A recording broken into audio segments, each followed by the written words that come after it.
Se quiser ler, você fica à vontade, viu? Se quiser que eu leia, pode falar que eu leio aqui. Tá bom, vou ler aqui. Boa noite, irmãos, irmãs. Todo mundo que já chegou aí, o Elton já falou alguns nomes, mas chegou mais gente aí depois, né? Mas boa noite. Vou começar aqui mais uma reunião. Hoje, lendo aqui o estudo da Epístola de Romanos, do irmão Bruce Einstein, e a gente está aqui nesse capítulo, uma salvação presente por meio de Cristo no alto. Capítulo 5 de Romanos, verso 10. Vamos ler primeiro esse verso 10, né, para a gente continuar.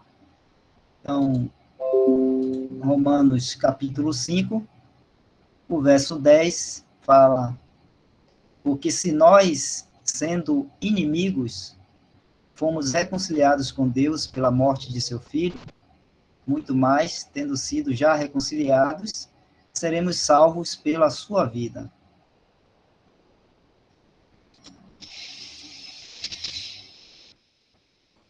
Então, vamos começar aqui a leitura. Uma salvação presente por meio de Cristo no alto. Tendo falado de uma salvação passada, verso 9, e de uma salvação futura, no verso 9b, Paulo fala agora de uma salvação presente para o crente, verso 10. Este é outro grande benefício de ser justificado pela fé. Ele diz: porque se nós, sendo inimigos, fomos reconciliados com Deus pela morte de seu Filho, muito mais estando já reconciliados, seremos salvos pelo poder da sua vida. Andar por um mundo que se opõe a Deus e aos seus princípios é para o crente como caminhar por um campo minado espiritualmente. Há perigos em toda parte, e muito para atrair e estimular nossa natureza caída pecaminosa, a carne. O Senhor entende completamente isso e está ocupado em nos salvar desses perigos de uma maneira prática, enquanto estamos a caminho da glória. Para realizar esta presente salvação, o Senhor não nos ajuda descendo do céu literalmente. Ele permanece em seu lugar, no alto, e se ocupa em nos salvar lá de cima. Ele foi ao alto para realizar 3 coisas com esta finalidade: para enviar o Espírito, e assim nos dá o poder da vida ressurreta, que quando vivida, neutraliza a atividade da carne. Esse assunto será tratado novamente nos capítulos 5, do verso 12 até o capítulo 8, verso 17. Para ser o objeto do coração do crente. Então, mais um item aí, mais uma coisa que o Senhor Jesus realiza, né, lá do céu, para ser o objeto do coração do crente. Então, objeto, meus irmãos, é como se fosse uma admiração, algo que você tem como precioso, tá? Quando se fala assim, para ser objeto. Ou o objetivo, o alvo, né? Então, para ser o objeto do coração do crente, em uma esfera totalmente fora do mundo e da carne. João 17, 19. Vamos dar uma lidinha nesse João 17, 19. Vou passar aqui.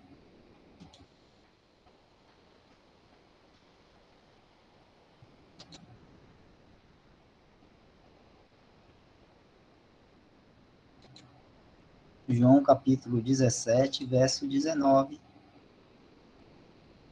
Fala assim: e por eles me santifico a mim mesmo, para que também eles sejam santificados na verdade. É o Senhor Jesus falando, né? Vamos lá. Então, para ser o objeto do coração do crente em uma esfera totalmente fora do mundo e da carne, João 17, 19, que a gente leu, na medida em que somos levados com ele e com suas coisas para onde ele está, o mundo, a carne e o diabo perdem seu poder de influência em nossas vidas. 1 João 5, de 4 a 5. Vamos ler. 1 João 5, 1 João 5, de 4 a 5. Porque todo o que é nascido de Deus vence o mundo. E esta é a vitória que vence o mundo, a nossa fé. Quem é que vence o mundo, senão aquele que crê que Jesus é o Filho de Deus?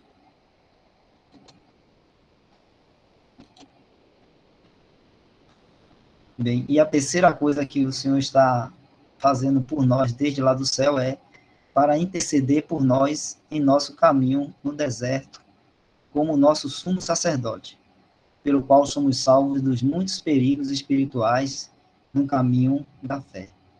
Hebreus 7, 25. Hebreus 7, capítulo 7, verso 25, fala: portanto, pode também salvar perfeitamente os que por eles se chegam a Deus, vivendo sempre para interceder por eles. Então, esse é esse capítulo aí, né? Uma salvação presente por meio de Cristo no alto. O irmão quiser comentar, né? Vamos dar um... Está aberto aos comentários. Fazer só uma introduçãozinha aqui, Wesley, lembrando que o assunto que a gente estava estudando desse capítulo 5 é a justificação pela fé. O capítulo 5 de Romanos, ele trata desse assunto, da justificação pela fé. E aí o irmão aí, ele, dentro desse assunto, né, ele vai tratar de alguns outros assuntos, né? Porque ele fala de que quando a gente é justificado pela fé e entra na família de Deus, a gente começa a a gente entra também na escola de Deus, digamos assim, né? Na escola de Deus. Então, a gente vai começar agora a ser educados, digamos assim, educados, né? E com o propósito de andarmos segundo a vontade de Deus. E aí Deus vai usar de situações na vida do crente, né? Para alcançar esses objetivos. E então a justificação é uma coisa, né? E essa educação na escola de Deus é uma outra coisa. Só que aí agora ele vai falar de a última reunião e essa ele vai falar dos benefícios, né, que o crente adquire ou recebe com a justificação, uma vez que ele é justificado pela fé, né, ele é salvo, né, da ira vindoura, né, do juízo eterno. Aí ele, digamos, ganha de brinde aí esses benefícios aí, né? Que a última que a gente viu foi uma salvação futura da ira vindoura, a gente estudou, e agora é uma salvação presente por meio de Cristo no alto. Isso aí são. Ele coloca aí no início, e este é outro grande benefício de ser justificado pela fé. Né? Então, a salvação presente. Então, enquanto estamos andando aqui neste mundo agora, o próprio Senhor, ele está nos salvando, né, na prática, dia a dia, dos perigos desse mundo, que é o assunto que ele vai tratar aí. É só uma introdução para a gente lembrar, porque às vezes a gente estuda vários assuntos e confunde um pouco o que está tratando hoje. Bem, importante o Elton falar sobre isso realmente, né? A gente vê aí ele falando de 3 salvação, tanto no versículo 9, agora no versículo 10, que é o que ele fala aí no início, né? Tendo falado de uma salvação passada, vamos até ler o Romanos 9, né? O versículo 9. Romanos, capítulo 9, ou capítulo 5, verso 9. Ele fala, logo muito mais agora, tendo sido justificado pelo seu sangue. Então, sido justificado pelo seu sangue é a salvação que o Senhor nos deu, né, trouxe para nós, passada, que o irmão está chamando de salvação passada, que é quando o Senhor Jesus morreu na cruz, derramou seu sangue, né, para nos salvar. Então, tendo sido justificado pelo seu sangue, essa salvação aí. Aí depois tem seremos por eles salvos da ira. Ele chama aqui de uma salvação futura. Porque esses salvos da ira é da ira vindoura, né? Que Deus vai estar trazendo sobre lá a terra de Israel e sobre todo mundo para julgar, né? Os iníquos, os rebeldes, aqueles que foram se levantaram contra Deus e contra o Senhor Jesus Cristo. Então, essa ira, né, a gente sabe, está falando especificamente aí da grande tribulação, né? Da tribulação que virá sobre este mundo. É chamado também a ira de Deus que virá sobre este mundo aí. Então, ele também já nos salva dessa ira futura. Nós somos salvos, né? Tanto a salvação passada como futura, o Senhor Jesus, ele está realizando para nós, né? E a salvação presente, que é o que está falando aqui no verso 10, porque se nós, sendo inimigos, fomos reconciliados com Deus pela morte de seu Filho, muito mais, tendo sido já reconciliados, seremos salvos pela sua vida. Essa salvação presente, meus irmãos, é a que a gente está, vamos dizer assim, presentemente nos exercitando dela, sendo, vamos dizer, agraciado pelo Senhor Jesus, por ela, todo o tempo da nossa vida aqui, enquanto estamos aqui neste mundo. Como o irmão Brucense bem colocou, a gente está num mundo hostil, né? Um mundo que é contrário a Deus, inimigo de Deus. E todas as coisas que o mundo faz e oferece são para afastar o homem de Deus. O mundo não faz nada para fazer com que o homem olhe para Deus, se aproxime de Deus. Até mesmo a religião, que nós conhecemos bem, que é falado que religião é religar, né? É religar o homem a Deus, uma forma, um sistema onde eles tentam religar o homem a Deus. Até mesmo isso, que tem por esse nome religião, que nasceu na sua raiz, está dizendo que é uma forma de religar o homem a Deus, na verdade, ela falha completamente. Né? E as religiões que a gente tem visto aí, e infelizmente, né, a ruína do testemunho cristão, fez que a prática cristã, a fé cristã, se tornasse uma religião que conduz o homem não para perto de Deus, mas para longe, no sentido de para o Senhor Jesus, como o irmão fala aí, sobre a questão de o Senhor Jesus ser o objeto, que é esse segundo aqui, ó, o Senhor Jesus ser o objeto do coração do crente. A religião não faz isso, a religião, ela tira Cristo do objeto, ou do alvo, ou do afeto do coração da pessoa, né, e coloca no lugar um sistema, né, um sistema onde homens tomam, né, a primazia que seria de Cristo, né, toma o lugar que seria de Cristo e se colocam nesse lugar. Então, isso é a religião. A religião tira, né, o Senhor Jesus Cristo de ser o objeto do coração do crente. Então, até mesmo a religião, né, como a gente vê hoje aí, e até mesmo o sistema religioso, até chamado até cristão, não vou falar nem dos pagãos, né? Pagão já é pagão mesmo, não quer nem saber de Deus. Ele quer saber dos seus deuses, seus falsos deuses, que são só demônios. Eu estou falando das religiões que são cristãs, né? Esse sistema religioso chamado cristão. Também, né, não contribui nem em nada para fazer com que o objeto do coração do crente seja o Senhor Jesus Cristo na vida dele. Né? Então, é nesse mundo que a gente anda, hostil. O Senhor Jesus disse que nós estaríamos neste mundo e a gente teria aflições neste mundo. A palavra de Deus já nos dizia, já nos avisava sobre isso.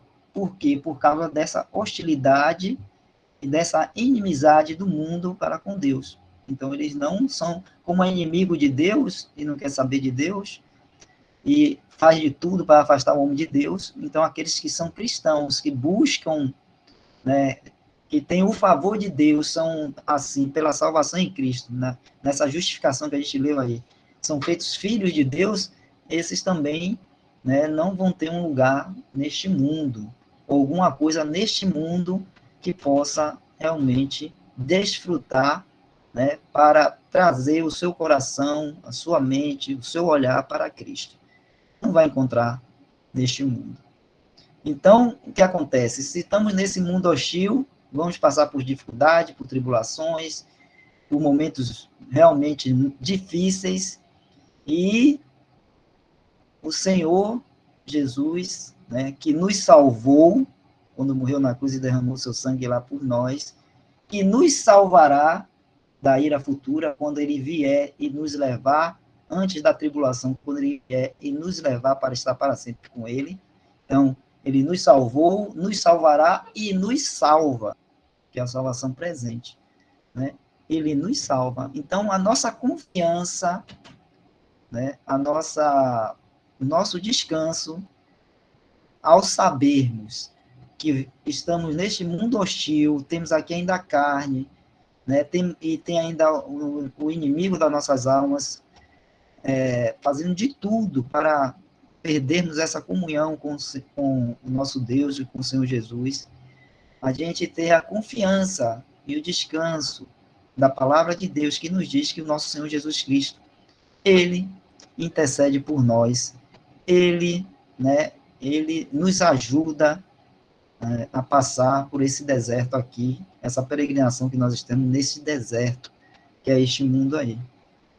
Então, isso é muito importante, irmãos, essa questão dessa salvação presente, né, que o Senhor Jesus, ele está agora no céu, à direita de Deus, e ele continua o seu trabalho de intercessão por nós, de advocacia por nós, né, o seu trabalho de pastoreio por nós, que ele é nosso pastor. A gente tem sempre que lembrar lá o Salmo, né, Salmo 23, o Senhor é o meu pastor e nada me faltará. Né? E ele fala, deitar-me faz em vez de pasto, guia-me, né, a águas tranquilas, por amor do seu nome. Então, Salmo 23, quando a gente lê aquele salmo ali, a gente tem que pensar, isso aí é o Senhor Jesus, né, falando para nós, né, que ele é o nosso pastor. Né? Ele faz a gente passar pelo vale da sombra da morte sem temer mal nenhum. Né? Vamos aplicar aí isso a nós, esse vale da sombra da morte, este mundo aí, né, que quer saber de Deus. O homem que não tem a Deus, que vive em seus pecados, está morto. E um sistema que trabalha para afastar o homem de Deus e que tem como Deus como inimigo, também é um sistema morto espiritualmente. É um vale da sombra e da morte, porque esse mundo, né, jaz aí no maligno, está na noite, na escuridão, na morte. E nós passamos por ele, né, confiando no nosso pastor, que é o Senhor Jesus. E a palavra de Deus fala mais, né, além de ser nosso intercessor, advogado, pastor, fala lá que é o nosso apóstolo, fala lá que o Senhor Jesus é o nosso bispo, o bispo das nossas almas, fala em Pedro, ele é o nosso príncipe da paz, e aí a gente pode falar, quando a gente for lendo a palavra de Deus, né, a gente pode ver várias e várias coisas que o Senhor Jesus é para nós, agora, né?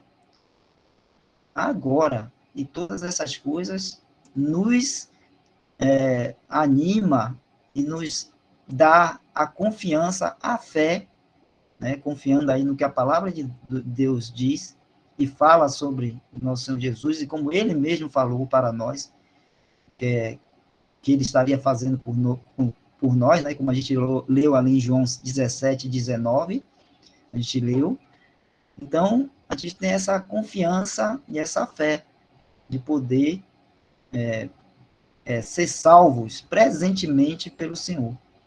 Então, vamos dar os nossos passos de fé, confiando no Senhor, sabendo que se a gente cai, se a gente passa por dificuldades, se a gente nós não conseguimos algo que é para louvor e glória do Senhor Jesus, a gente tem nele, no Senhor Jesus, esse socorro, né? Tem nele esse socorro. E como uma salvação presente, meus irmãos, e a gente sabendo disso, o que é que a gente tem que fazer se a gente tiver em alguma dificuldade, algum perigo, né? Alguma tribulação, alguma prova, o que é que temos que fazer? Olhar para o Senhor Jesus, ó, para ser objeto do coração do crente. Olhar para o Senhor Jesus e buscar nele, né? Clamar a Ele por socorro, por ajuda, né? Para que a gente continue. Ninguém consegue, nenhum cristão consegue caminhar aqui neste mundo, né? Nessa peregrinação aqui neste deserto, sem que o Senhor Jesus nos conduza, nos guie, nos ajude, nos sustente, nos salve, né, do presente mundo mal, do presente estado caído deste mundo, também o mesmo da nossa natureza, né, pecaminosa, que é a carne, que ainda está em nós, e também do inimigo das nossas almas, né? Então, só em Cristo Jesus, meus irmãos, só no Senhor Jesus a gente encontra toda essa salvação, passada, presente e futura.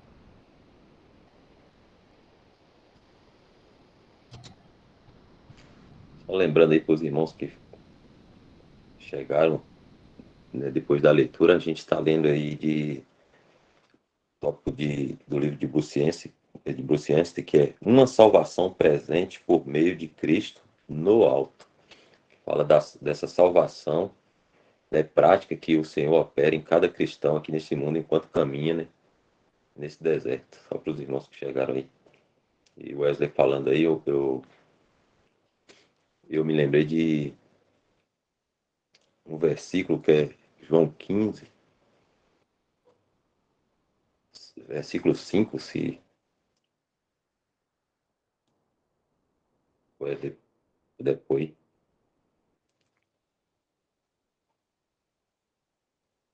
João, capítulo 15, versículo 5, isso. Eu sou a videira, esse aí. Eu sou a videira, vós as varas. Quem está em mim e eu nele, esse dá muito fruto, porque sem mim nada podeis fazer.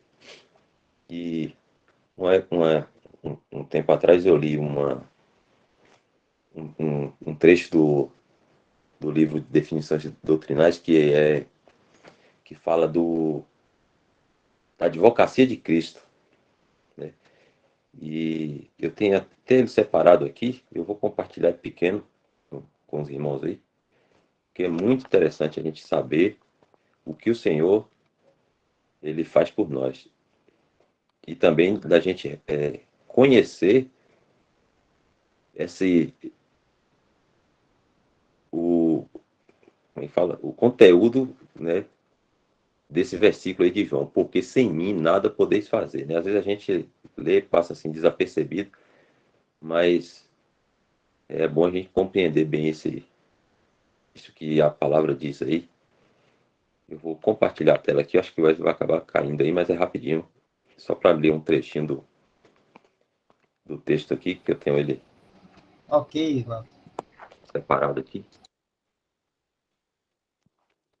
Eu li esse texto, fiquei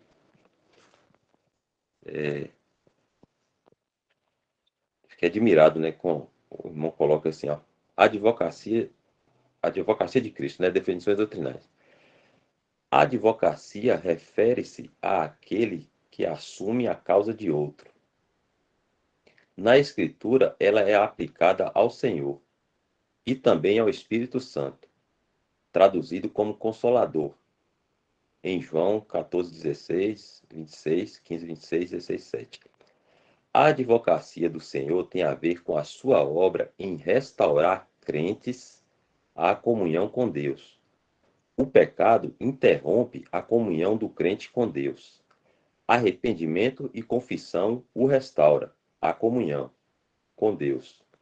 O problema é que, se falhamos e ficamos num caminho longe do Senhor, não temos poder para nos restaurar a nós mesmos. Tal é o efeito do pecado na vida de um crente. Se deixados sozinhos, nunca voltaríamos para Deus em arrependimento e confissão. Daí vem a necessidade da obra de Cristo como nosso advogado. Isso aqui me impressionou porque é como o irmão diz aí, né? Se a gente, se não, desculpa, se, se o Senhor ele não estiver nos salvando, né, diariamente, ou seja, se a gente fosse justificado e deixado, né, por nós mesmos nesse mundo, a gente estava perdido, pelo menos assim, perdido aqui, né? A gente ia se meter em muitos problemas. Então a gente vê aí a perfeição da obra de Deus, né? Ele nos justificou, nos salvou, aí agora, até aquele dia que ele irá nos chamar, ele dia a dia está cuidando da gente.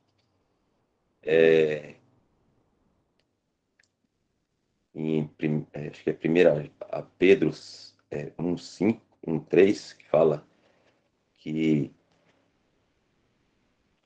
Deixa eu ler aqui. 1 Pedro. Não, 2 Pedro 1, versículo 3 fala: Visto como, pelo seu divino poder, nos têm sido doadas todas as coisas que conduzem à vida e à piedade, pelo conhecimento completo daquele que nos chamou para a sua própria glória e virtude. Então, tudo ele nos deu, né? Então, deu o Espírito Santo, deu a palavra de Deus para nos guiar, ele deu a assembleia, né, a comunhão com os irmãos, a advocacia, o sacerdócio de Cristo, tudo, né? Tudo, então, se a gente se a gente está de pé, é porque ele está sustentando. Não há nada em nós mesmos, de nós mesmos, nada. É por isso que aquele versículo de João lá é interessante, porque ele fala que sem mim nada podeis fazer. E às vezes a gente ainda pensa que, em algum momento assim, a gente pensa que a gente tá bem, tá seguindo bem, né, a carreira cristã, por nós mesmos, pela nossa própria fidelidade, porque a gente é obediente ou porque a gente se esforça, mas não é. É o Senhor que está sustentando. Porque de nós mesmos, se Ele deixasse, né, digamos assim, soltasse da nossa mão, aí certamente a gente ia cair. E aí o irmão fala lá naquele trecho, né, que a gente, de nós mesmos, a gente não teria força para voltar para o Senhor. Então é preciso o próprio Senhor, ele provocar em nós esse arrependimento, é Ele quem faz isso, né, quando a gente cai em alguma situação, né, de desobediência a Ele, aí Ele mesmo provoca em nós, produz em nós um arrependimento verdadeiro, né, segundo Ele, né, o arrependimento verdadeiro, e aí a gente volta de novo e Ele restaura.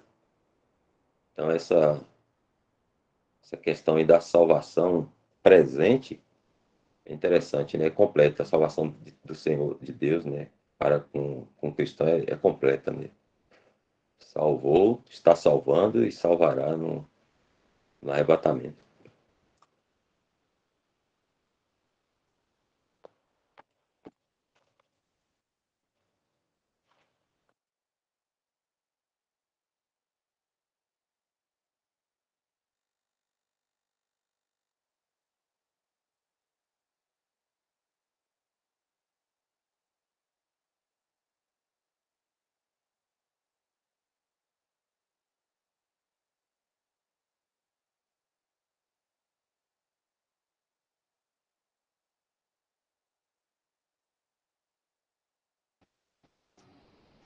uma coisa que a gente sempre tem que estar em mente, é isso, né? O Edson falou, né, sobre essa advocacia do Senhor Jesus por nós, né? A advocacia, quando nós pecamos, aí o Senhor entra como advogado, mas antes de pecar, o Senhor tem intercedido por nós, né?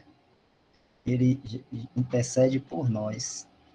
E uma coisa que a gente tem que estar, não tirar da nossa mente, não esquecermos disso, irmãos, né? De que temos um Senhor, o Senhor Jesus Cristo, que nos ama e que cuida de nós, né? A gente pode ir a Ele para qualquer problema, para qualquer situação que possamos estar passando, nós temos a quem recorrer, né? Nós temos a quem ir e para obter, né, a ajuda, o socorro, a direção.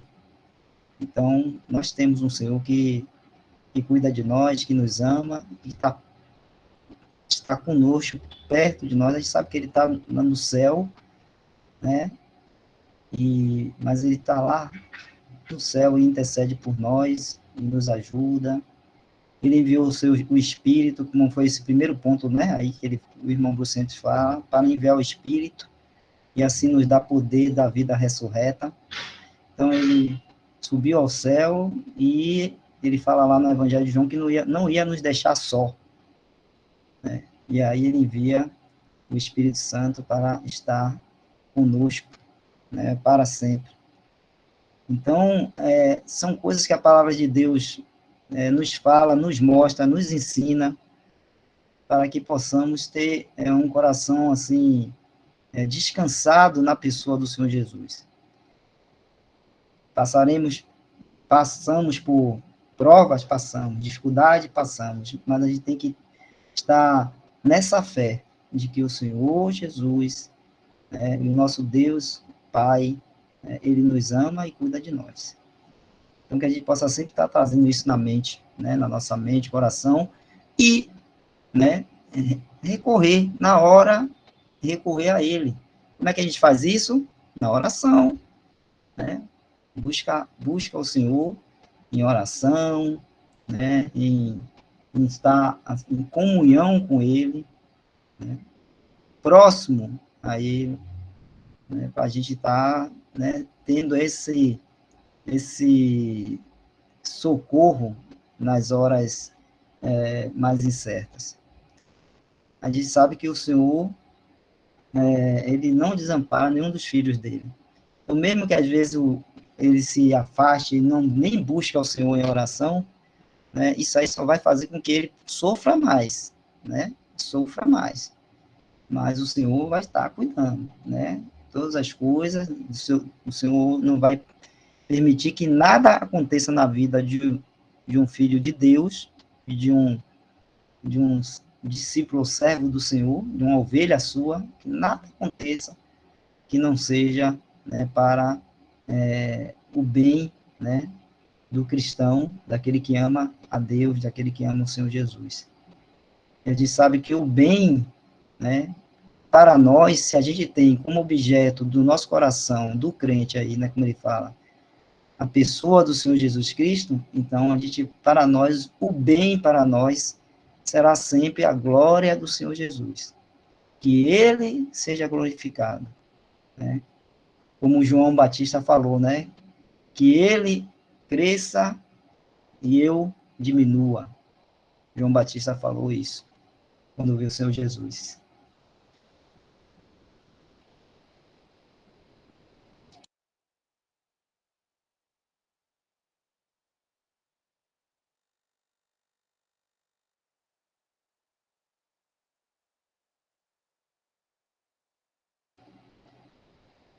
Se não, algum outro irmão quiser comentar alguma coisa, acho que o Elton, as irmãs, os irmãos aí entenderam, né, o texto aí que foi lido, essas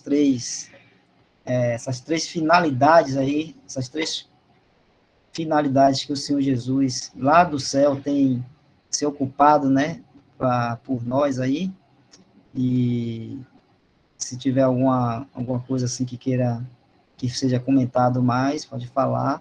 Ou se algum outro irmão quiser comentar também algum ponto assim que queira destacar, ou mesmo corrigir, né, fica à vontade.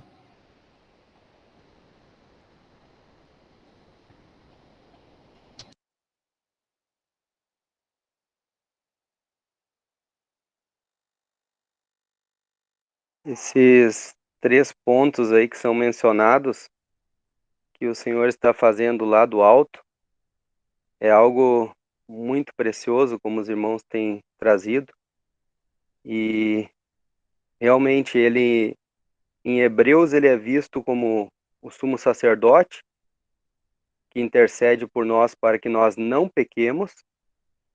Então, ele está intercedendo para nós não pecar, em Hebreus, visto como um sumo sacerdote. Em 1 João, ele é visto como advogado. Se pecarmos, temos um advogado. Se confessarmos nossos pecados, ele é fiel e justo para nos perdoar.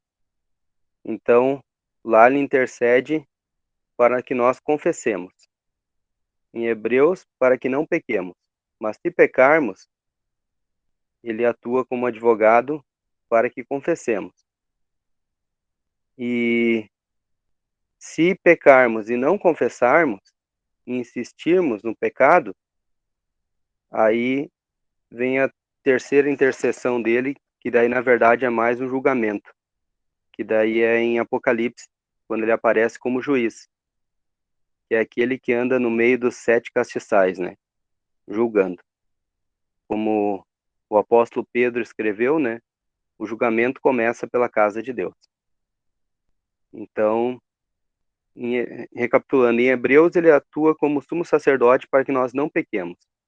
Em 1 João, como advogado para confessarmos nossos pecados, porque já pecamos. E em Apocalipse, como juiz, se formos permanecer no pecado, não quisermos confessar.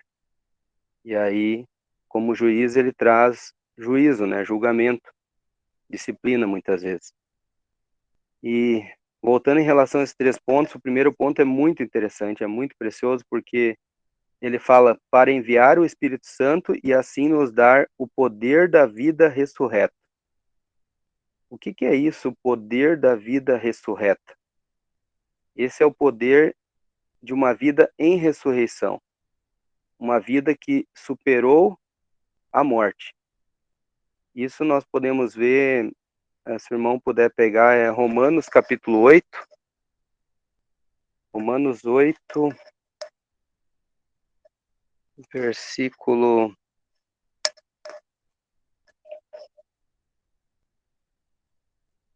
13.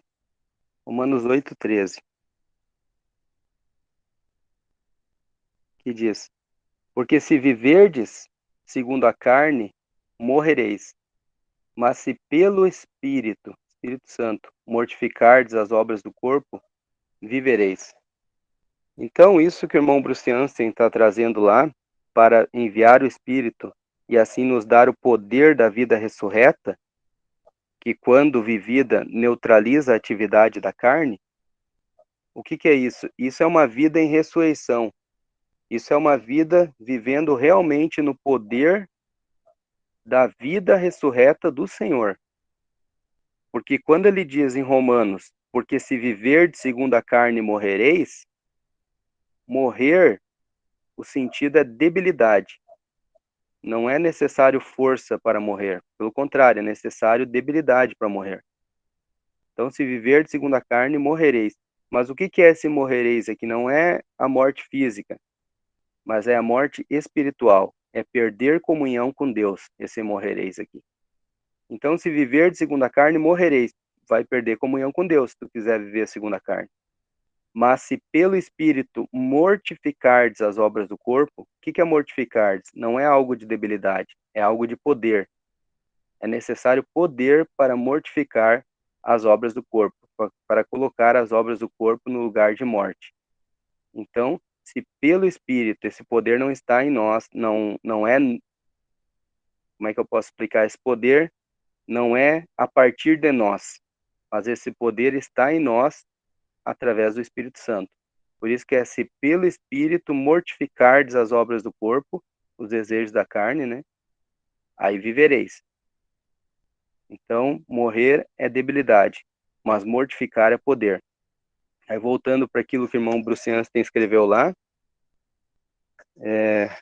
penso que o irmão estivesse pensando nessa passagem quando escreveu, porque ele diz para enviar o Espírito, que é o Espírito Santo, e assim nos dar o poder da vida ressurreta, que quando vivida neutraliza a atividade da carne. Aí é o que diz lá em Romanos, que a gente leu, se pelo Espírito mortificardes as obras do corpo, porque a atividade da carne ela se manifesta através do corpo. Vivereis.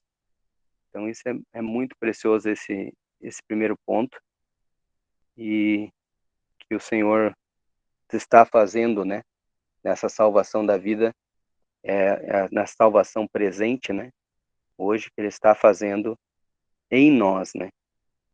E esse segundo ponto ali, que é para nos atrair a Ele, pode ser bem exemplificado também uma passagem, Colossenses capítulo 3,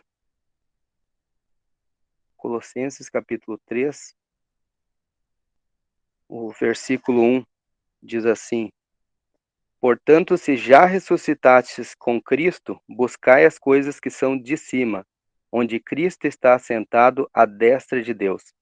Pensai nas coisas que são de cima, e não nas que são da terra, porque já estáis mortos e a vossa vida está escondida com Cristo em Deus.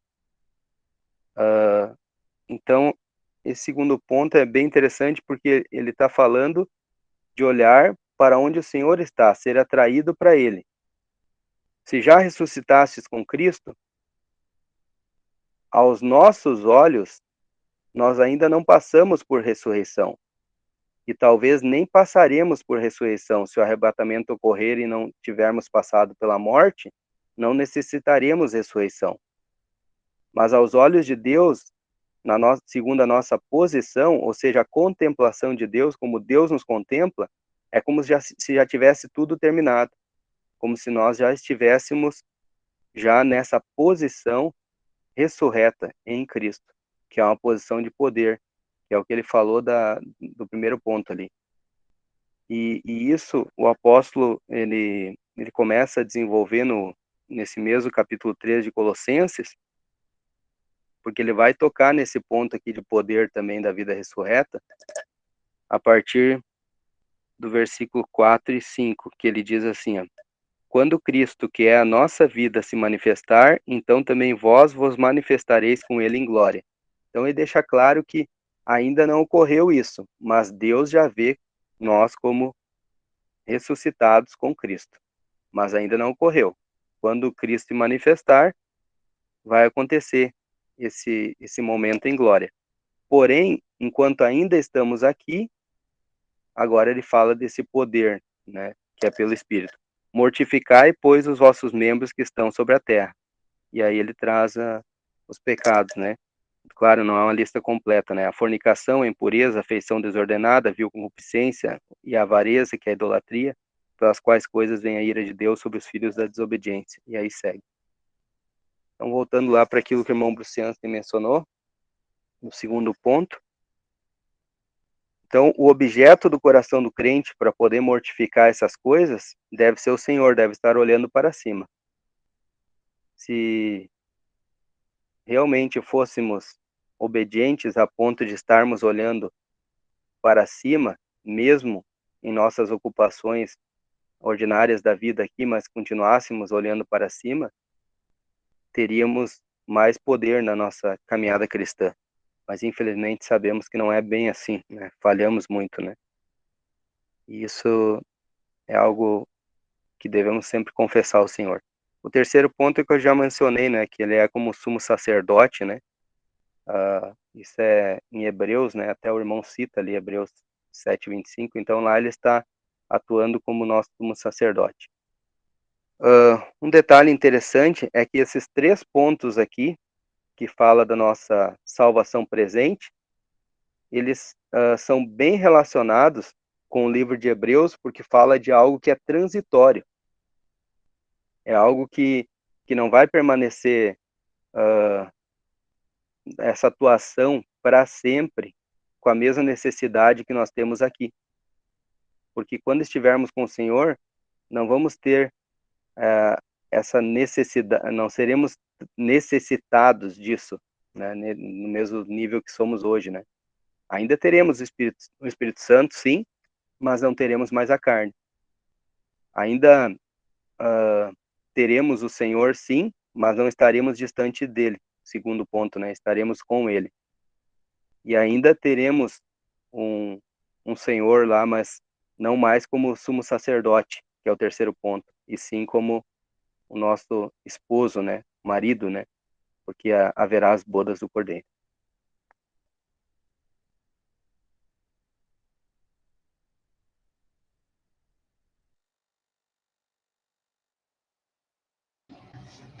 Muito bom.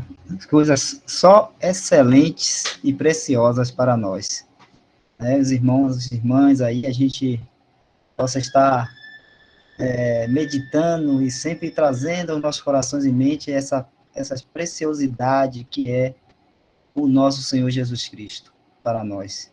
Né? A gente está falando de 3 pontos aí, mas quando a gente lê a palavra de Deus, a gente vai ver muitos e outros pontos em que o Senhor Jesus, né, ele está sempre presente para nos ajudar, né, e nessa caminhada aqui. Então, é uma coisa muito preciosa mesmo, tudo isso aí. E que a gente, né, tem, assim, esse olhar, né, para o Senhor Jesus, para as coisas que são mais excelentes, que estão aonde? Que estão no céu, né? A gente sabe disso. Tiago fala lá, né, porque toda boa dádiva e dom perfeito vem do alto, do Pai das luzes, né? Vem dele, vem do nosso Senhor Jesus Cristo, vem do nosso Pai, nosso Deus Pai. Então, isso aqui é muito precioso, meus irmãos, para a gente. E a gente tem que, como uma coisa preciosa, a gente tem que estar dando uma importância, vamos dizer assim, mais do que tamanha, mas a principal importância para a nossa vida tem que ser dada para essa preciosidade, para essas coisas preciosas que a gente tem em nosso Senhor e Salvador Jesus Cristo. Na própria pessoa dele, como nosso Salvador, nosso Senhor, né? Então, como às vezes a gente trata uma coisa que a gente tem muita estima, né? Sei lá, algum objeto aqui neste mundo, alguma joia, alguma, sei lá, a gente tem, né, aquela estima por aquilo, mas a gente está falando de algo muito mais precioso, muito mais importante, muito mais excelente do que a gente possa imaginar ou possa encontrar nas coisas aqui neste mundo, né? Muito mais. Então, como fala lá em Colossenses, que o irmão trouxe muito bem, né? A gente está lá no alto, né? As coisas são celestiais, então a gente tem que estar olhando para lá e vivendo conforme isso, né? Conforme a Escritura tem nos mostrado.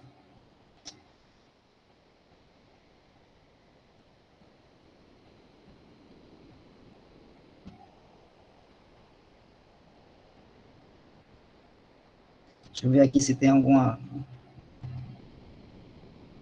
pergunta. Não, né? Se tiver alguma pergunta, pode fazer. Se algum outro irmão também quiser comentar mais, irmão que está em comunhão, fique à vontade. Se não, a gente vai passar para o próximo capítulo. O outro, eu acho que alguém pôs alguma coisa no chat aí. O outro é o gozo da reconciliação. O próximo. Irmão José Nilton tá com a mão levantada aí. Tá? Eu não vi. Ele baixou, não? De novo? Ei, irmão José, você levantou a mão, baixou? Como foi?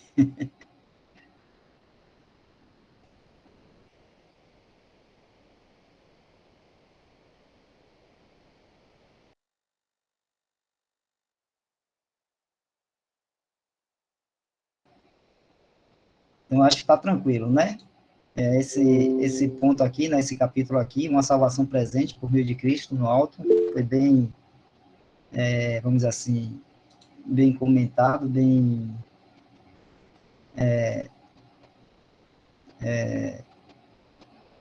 tratado aqui, né, pelos irmãos. Vamos ver aqui o que José Newton tem para nós aqui, deixa eu ver. A pergunta está aí, aonde está um pouquinho antes, né? Deixa eu olhar.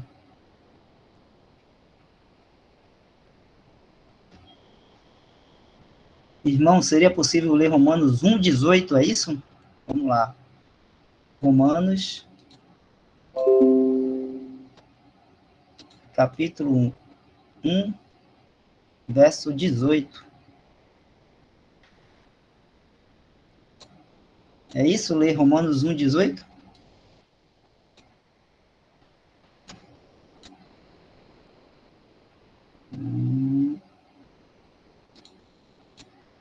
Porque do céu se manifesta a ira de Deus sobre toda a impiedade e injustiça dos homens, que detêm a verdade e a injustiça.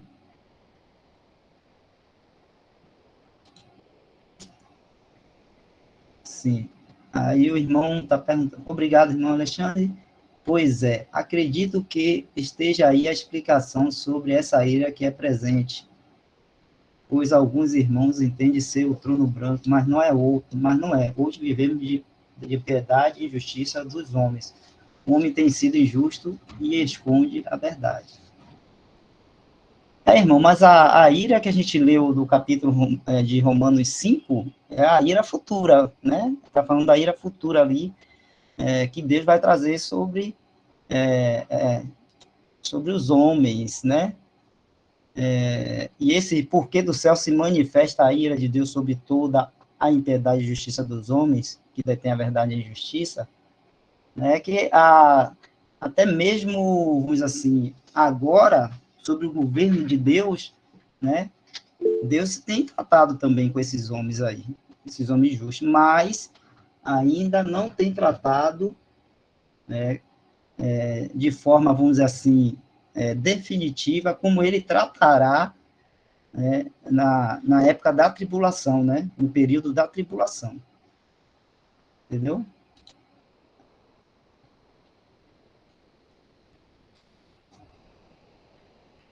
Se algum irmão quiser comentar mais aí sobre isso, por favor.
O irmão colocou aí, o verbo aí é presente, né, do Romanos 1,18. Sim, presente, né?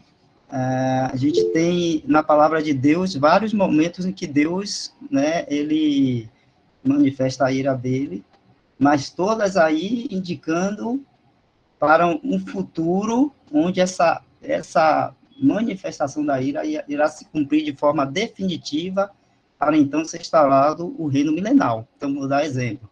O dilúvio foi a ira de Deus sobre os homens, né, que estavam manifestando toda aquela impiedade ali. A Sodoma e Gomorra né? Foi a ira de Deus sendo manifestada sobre aqueles homens ali, aquelas cidades ali, penitentes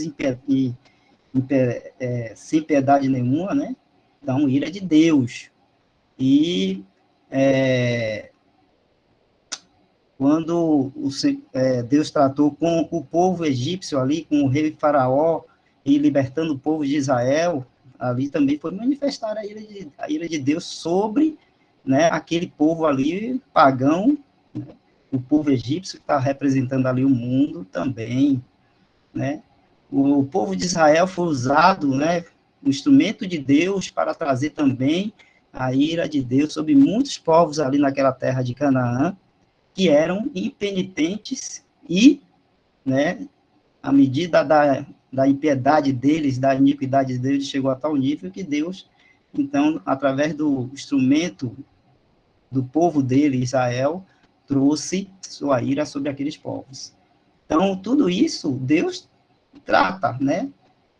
Então, coisas presentes, como presente ainda hoje, né? Eu creio que o Senhor trata ainda, mas não da forma definitiva, como é falado lá em Romanos 5, né, que fala da ira futura. Essa ira aí vai ser a ira definitiva, né, coisa que um homem nunca viu e nunca se passou aqui neste mundo, será trazido aqui, né, durante o período da tribulação, e que será de tamanha, tamanho juízo, né, que nunca foi visto antes. E aquele período ali de ira é definitivo, porque depois daquilo ali, né, vem o quê? Vem o milênio, né? Aí vai ser instaurada a paz sobre a terra, a verdadeira justiça, né? E o rei, que é o Senhor Jesus também, reinando.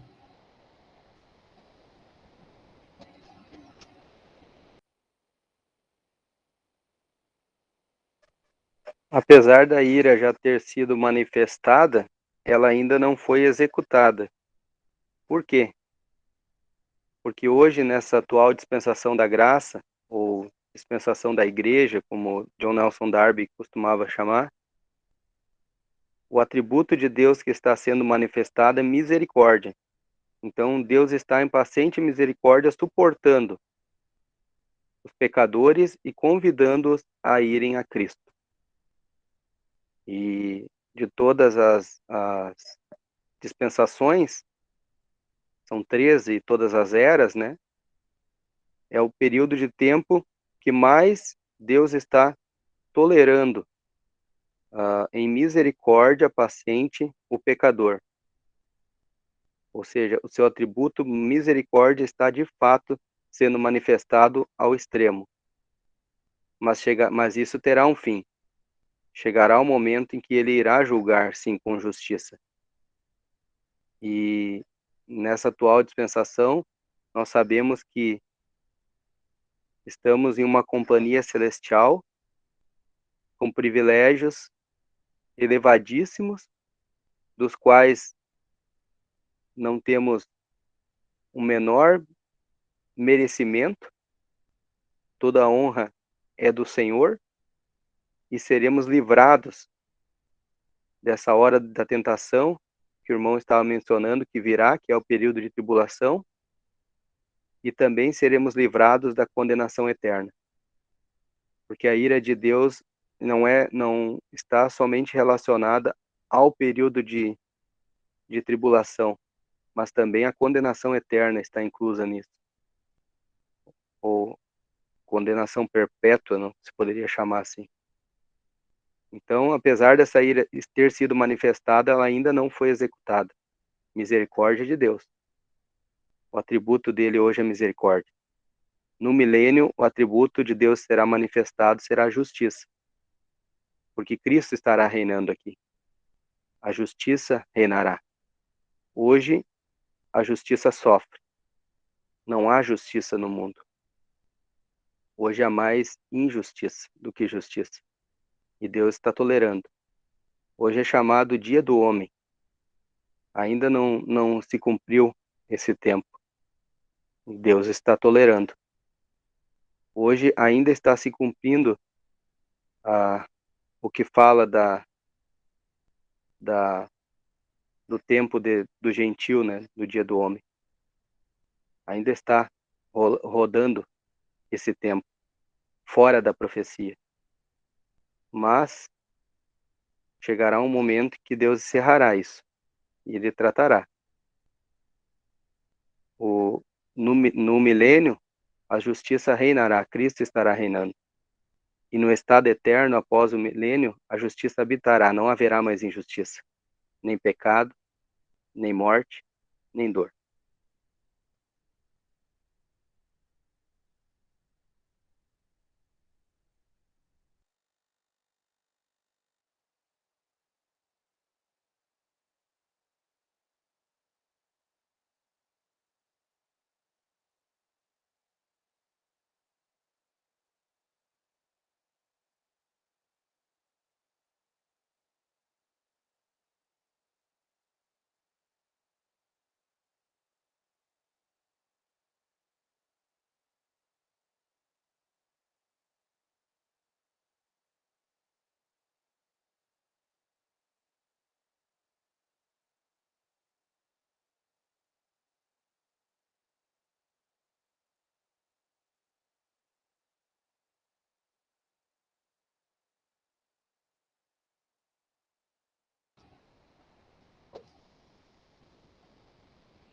Bom, muito bom mesmo.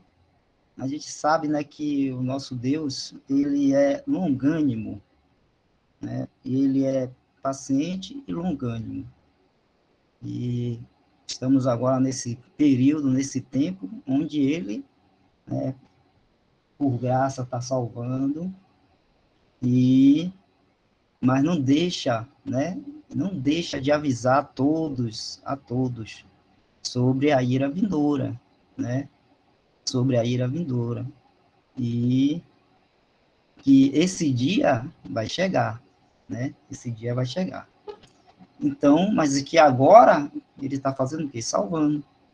E muitos podem até questionar e não acreditar, mas os avisos estão aí, os exemplos foram dados, como a gente comentou aqui, né? E é como Pedro fala lá no 2 Pedro 3:9, fala assim: o Senhor não retarda a sua promessa, ainda que alguns a tenham por tardia, mas é longânimo para convosco, não querendo que alguns se percam, senão que todos venham a arrepender-se.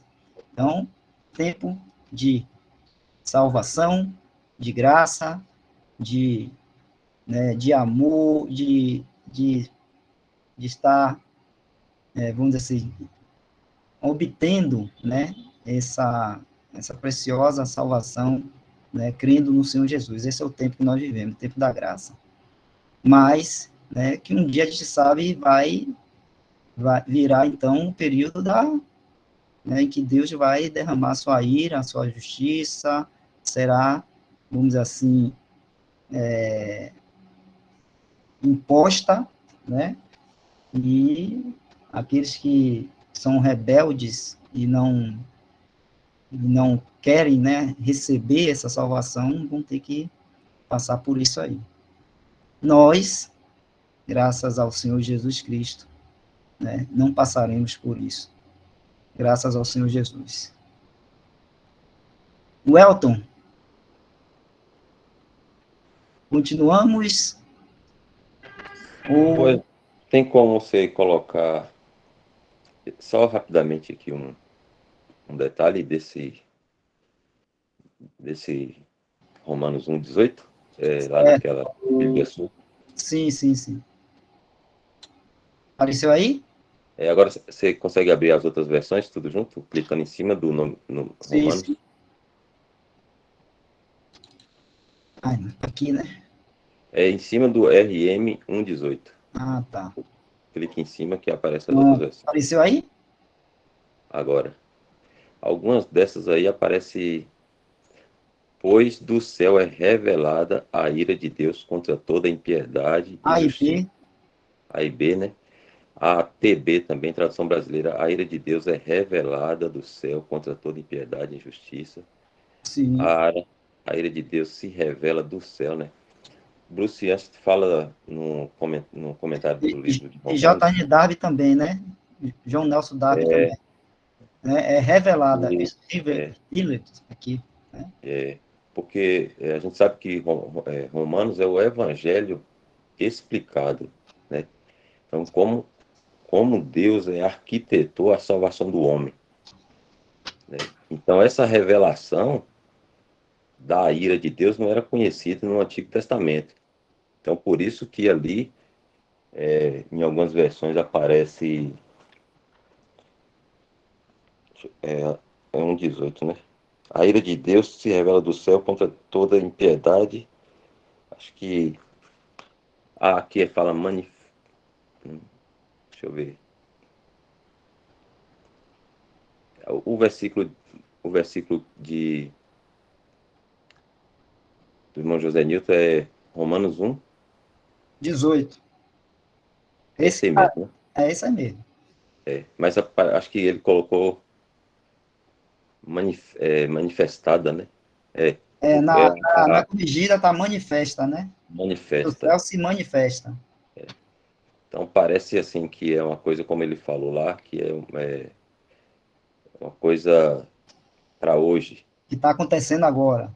Está acontecendo agora, né? Mas aí Bruce, ele explica que é uma revelação de Paulo, é uma explicação de Paulo de um acontecimento que não era conhecido no Antigo Testamento, né? Como ele explica todo o Evangelho, né? Romanos é o Evangelho explicado. E aí ele traz essa revelação aí, né? Sobre essa questão da ira de Deus que cairá sobre o mundo, né? Num tempo determinado. E também, como os irmãos bem explicaram aí, né? A ira de Deus, a justiça, o juízo de Deus sempre, em todo o tempo, ocorreu com os homens, né? Na medida que o Senhor achou necessário. O Wesley falou aí do dilúvio, citou os exemplos aí, Sodoma e Gomorra, e até hoje também o Senhor trata, né, o governo de Deus, tanto com o cristão, como Heber falou lá, que acho que a 1 Pedro fala que o julgamento começa pela casa de Deus, tanto também o Senhor, ele trata, né, tem as suas tratativas com o homem em geral, o ímpio, né? Mas aí Bruce explica que essa ira de Deus aí é revelada, ou seja, ela é trazida ao conhecimento agora para nós. O que não era, o que não foi, não tinha sido revelado antes aos santos do Antigo Testamento. É interessante isso, o Elton, que você falou, porque eu lembrei também no próprio Romanos, né, capítulo 15, verso 4, fala assim: que tudo que dantes foi escrito para nosso ensino foi escrito, para que pela paciência e consolação das Escrituras tenhamos esperança. Né? Então, é aquela coisa, né? Às vezes a gente vê esse mundo ímpio aí, os homens vivendo uma vida como se Deus não existisse, praticando suas impiedades, suas iniquidades, né? Seus pecados, seus terríveis crimes e tudo mais, como se Deus não existisse. Né? Mas a gente tem que entender, tem que saber, e isso também faz parte do Evangelho também anunciar e dar esse aviso, né, de que Deus ele não vai deixar de estar tratando toda essa impiedade e essa injustiça. Deus vai tratar. Né?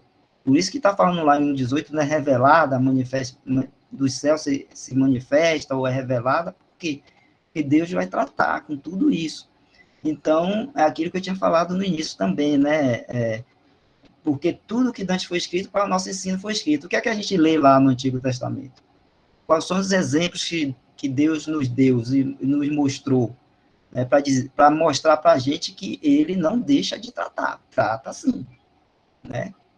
Todos, né, quando chega na medida correta, na medida de piedade, no momento certo, ele vai tratar.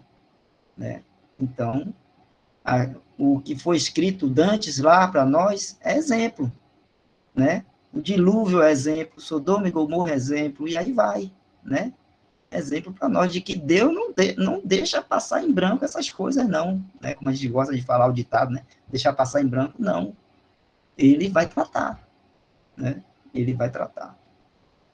E agora cabe a nós como, né? Quer ser tratado pela ira de Deus ou ser tratado pela graça de Deus? Né? A pergunta hoje está aí. Né? Queremos ser tratados como? Pela graça de Deus. Somos tratados como? Pela graça de Deus. Né? Mas se você rejeita, se a pessoa rejeita, não crê, aí vai ser tratado pela ira de Deus.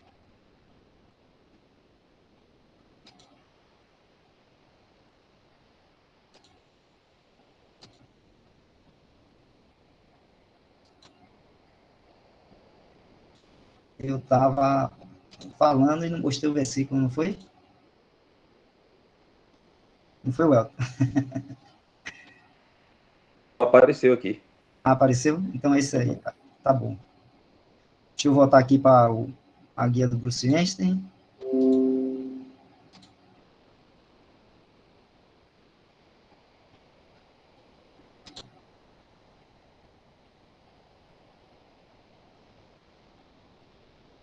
O nosso horário já está chegando, né, irmãos? E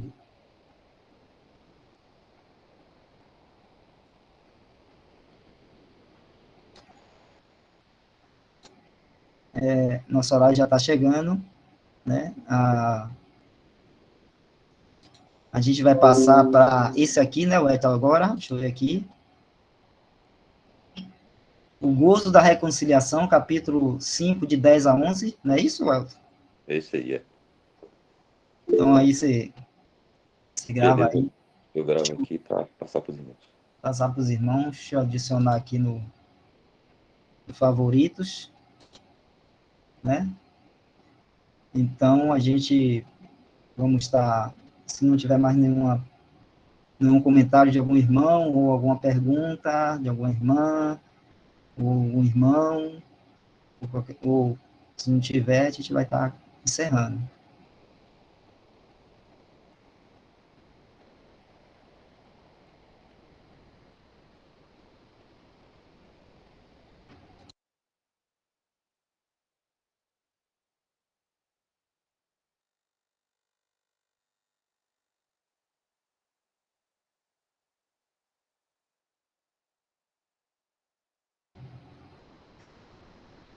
Muito bem, então, né, vamos estar, deixa eu parar aqui a gravação, né, por hoje, da reunião aqui.